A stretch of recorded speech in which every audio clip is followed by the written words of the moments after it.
El planteamiento de Marx está muy condensado, pero voy a tratar de resumirlo aún más.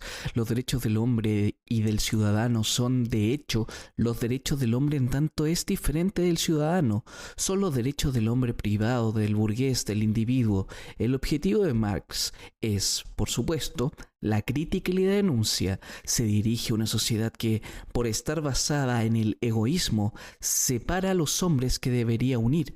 Esta denuncia hoy resulta banal, pero ya lo era en el momento en que Marx escribía, no solo entre los socialistas, sino entre los católicos e incluso entre muchos liberales. En resumen, entre casi todo el mundo. Esta denuncia del egoísmo de nuestra sociedad no es muy interesante en sí misma. Son nuestros ministros y hombres de negocios más egoístas que los ministros y comerciantes bajo el reinado de Luis XIV.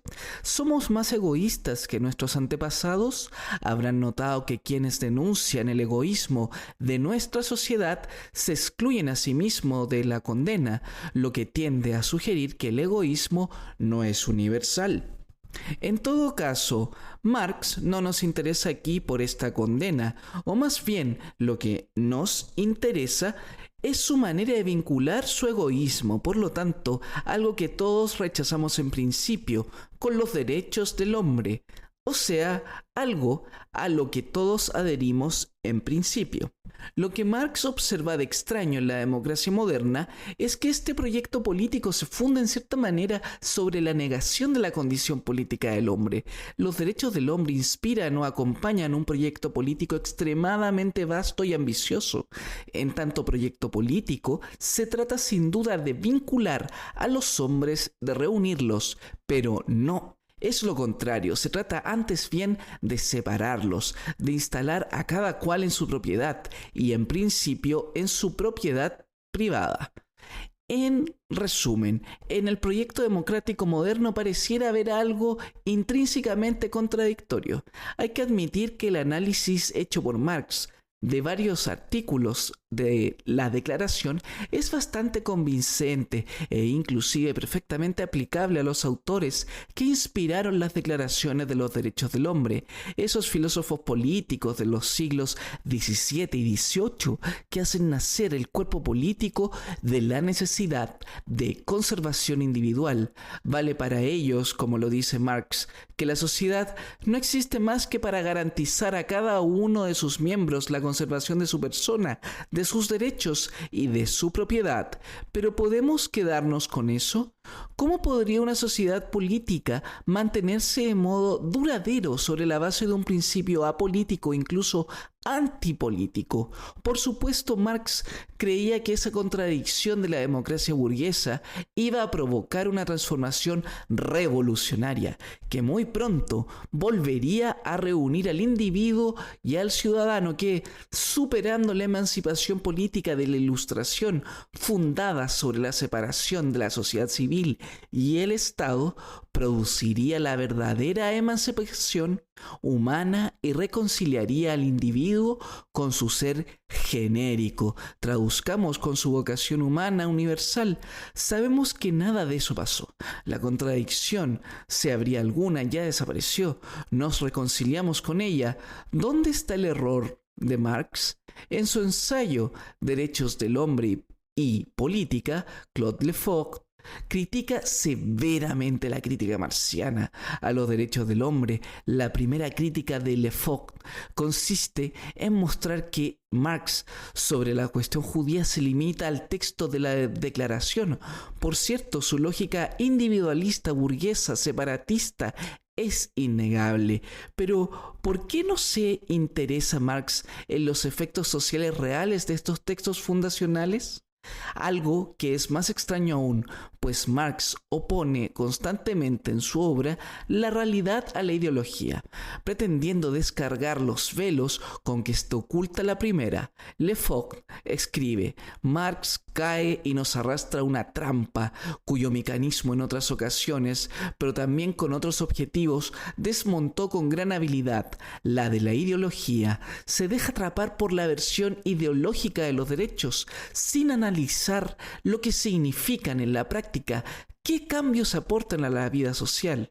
Le Fort retoma entonces el comentario que proponía Marx sobre el artículo 4 de la Declaración de 1789. La libertad consiste en poder hacer todo lo que no perjudique a otro.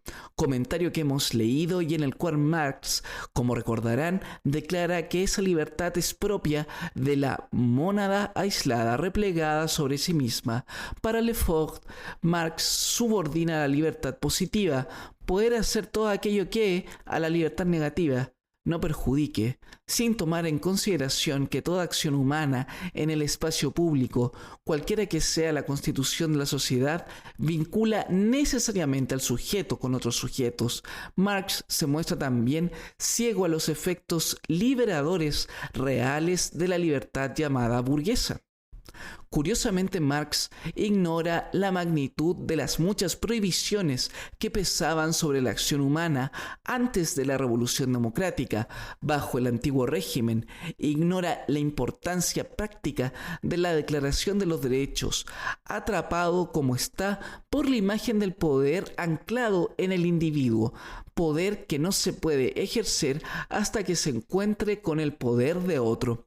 A continuación, Le Fort considera lo que dijo Marx acerca de la libertad de opinión. Marx hace de esta una modalidad de la propiedad, hace del derecho a expresar libremente su opinión una modalidad del derecho a la propiedad, un derecho que, como hemos visto, para él es el fundamento de la sociedad burguesa. Le Fort señala que en este punto Marx silencia el texto mismo de la declaración referido a la libertad de conciencia y de opinión. Entonces los cita. Artículo 10. Nadie debe ser molestado por sus opiniones, e incluso las religiones, en tanto su manifestación no perturbe el orden público establecido por la ley. Artículo 11. La libre divulgación de pensamientos y opiniones es uno de los derechos más preciados del hombre.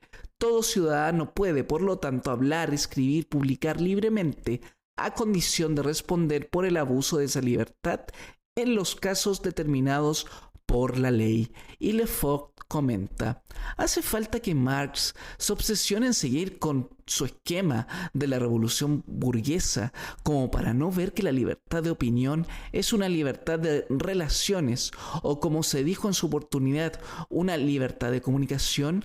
Aún suponga que el primero de los dos artículos mencionados no excede la metáfora de la propiedad, el segundo da a entender que es derecho del hombre, uno de sus derechos más preciados, salir de sí mismo y vincularse con los demás por medio de la palabra, la escritura, el pensamiento. El artículo da a entender que hay una comunicación, una circulación de ideas que escapan por principio, salvo en los casos específicos, por la ley a la autoridad del poder.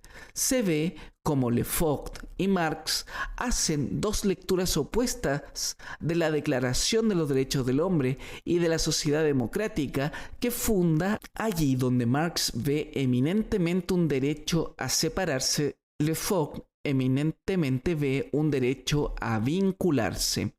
Hay que mencionar un segundo aspecto del análisis de Le Fort, que abre perspectivas inéditas para la significación política y humana de los derechos del hombre.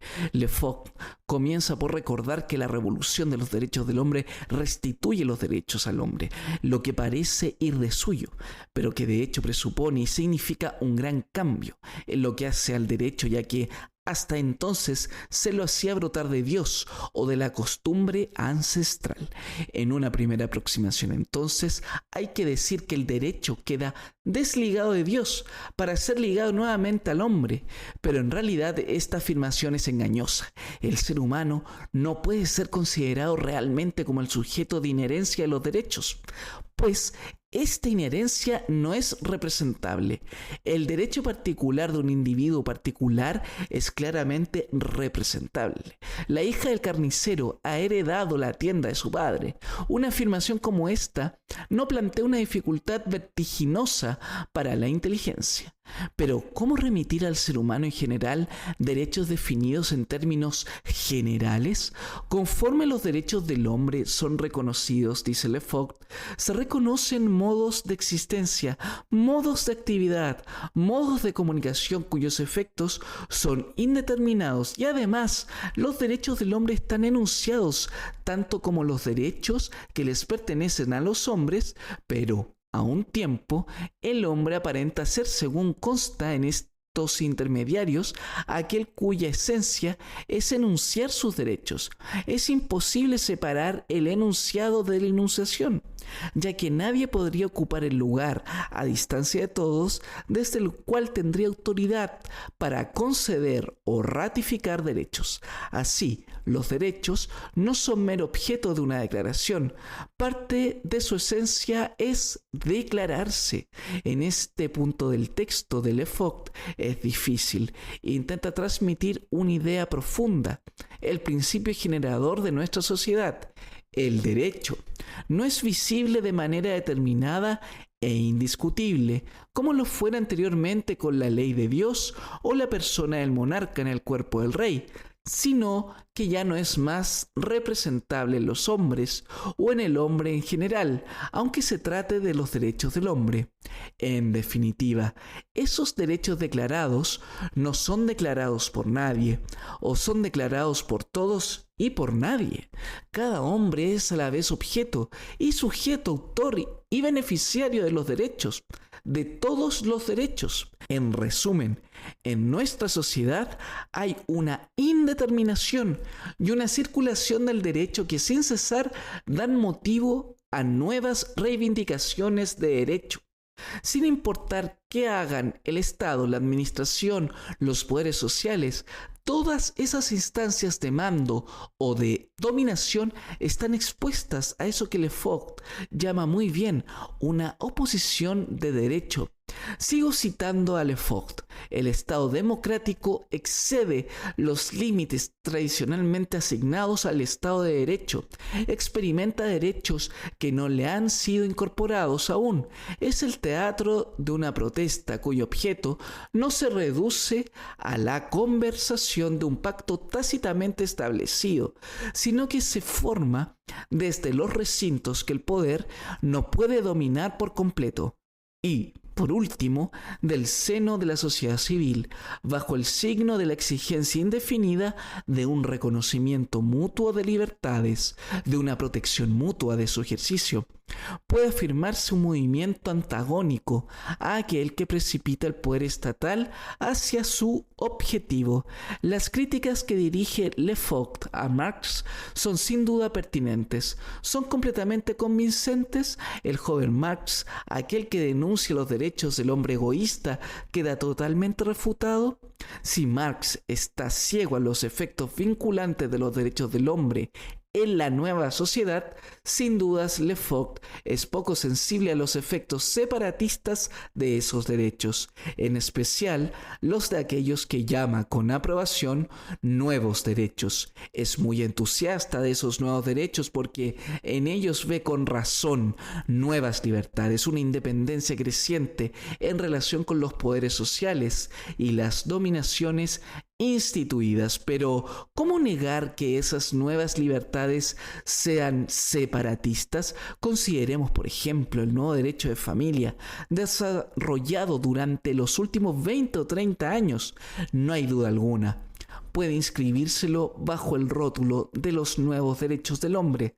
En esta ocasión de la mujer, pienso por ejemplo en la desaparición del concepto de jefe de familia, en el divorcio de mutuo acuerdo, en el acceso a la anticoncepción y a la interrupción del embarazo. Gracias a esos nuevos derechos, la mayor parte de las mujeres, en principio todas, disponen de una independencia que antes no estaba al alcance más que de una cantidad muy reducida de audaces o de descaradas, pero que de por sí ya no les haga falta enlazar un vínculo conyugal para tener un lugar y un papel en la sociedad, que puedan vivir desvinculadas sin recibir la desaprobación social.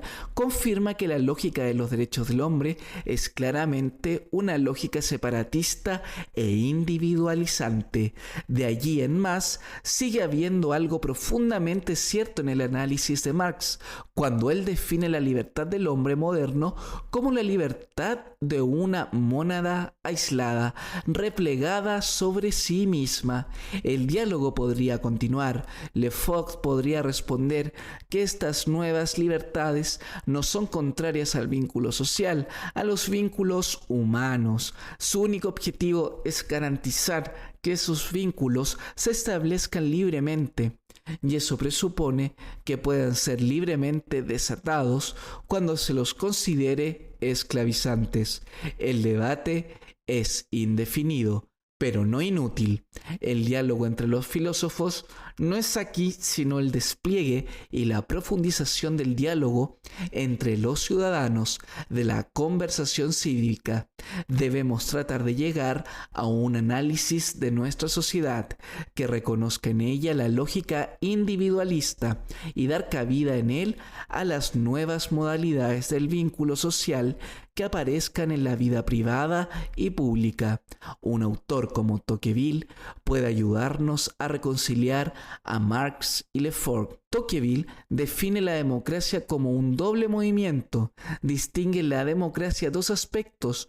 Por una parte, lo que llama la naturaleza de la democracia o su instinto, y en este punto coincide con Marx, e incluso llega más lejos o más profundo al describir como el individuo democrático quiere ardorosamente remitir a su persona todos los aspectos de la vida social y humana. Por otra parte, existe lo que él llama arte de la democracia. Esto es el conjunto de instituciones, conductas, virtudes que hacen que los ciudadanos de las democracias establezcan entre ellos toda clase de vínculos. Se podría decir, según Tocqueville, que el hombre democrático solo acepta vincularse si está seguro de hacerlo con absoluta libertad. Entonces hace falta que se desligue por completo antes de y a fin de poder vincularse legítimamente. Aunque su propósito sea vincularse, su primer movimiento es aislarse. Tal es la ambivalencia que agita nuestro espíritu bajo el imperio de los derechos del hombre.